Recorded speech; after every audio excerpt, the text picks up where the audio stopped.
রূপলাবণ্যতায় এক অনন্যা হলেও ইসলামিক লেবাসে এবার যেন রূপের উজ্জ্বলতা আরো কয়েক গুণ বৃদ্ধি পেয়েছে অপু বিশ্বাসের। অর্থাৎ বোরখার সাথে হিজাবি লুক অপু বিশ্বাসকে যেন নতুন এক রূপ দিয়েছে।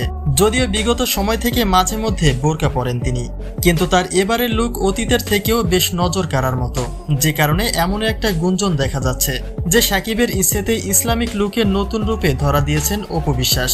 তবে এমন গুঞ্জন আসলে কতটা যুক্তিসঙ্গত, সে সকল তথ্য নিয়েই থাকছে আমাদের পরবর্তী অধ্যায়।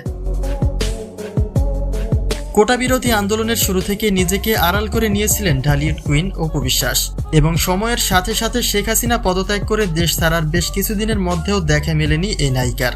যে কারণে কেউ তো এমনটাও মনে করে যে অপু বিশ্বাস তো মন থেকেই আওয়ামী লীগ করত, অর্থাৎ আওয়ামী লীগ পদ হারানোর কারণেই নিজেকে সকলের চোখের আড়াল করে নিয়েছেন তিনি, যেন অন্যান্য সেলিব্রিটিদের মতো তাকেও সাধারণ জনতার কাছে হেনস্থার শিকার হতে না হয়।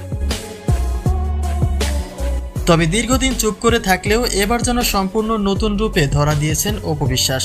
গতকালের প্রকাশিত একটা ভিডিও চিত্রে বোরখার সাথে হিজাব পরিধান করে আবারও আলোচনায় জায়গা করে নিয়েছেন তিনি, কেননা সেখানে তার লুক এতটাই মনোমুগ্ধকর যে সকলের কাছেই তা প্রশংসনীয়। আর একজন হিন্দু ধর্মের মেয়েকে যে ইসলামিক লেবাসে এতটা সুন্দর লাগতে পারে তা হয়তোবা অপু বিশ্বাসকে না দেখলে বোঝাই যেত না।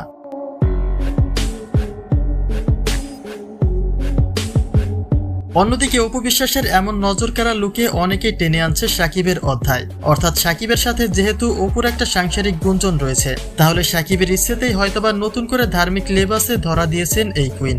আবার কেউ তো এমনও বলছে অতীতে যেহেতু আওয়ামী লীগ করত অপু বিশ্বাস, তাই নতুন করে দেশের মানুষের কাছে প্রশংসা কুড়ানোর জন্যই ধার্মিক সাজে ওপেন ক্যামেরায় আসছে এই নায়িকা।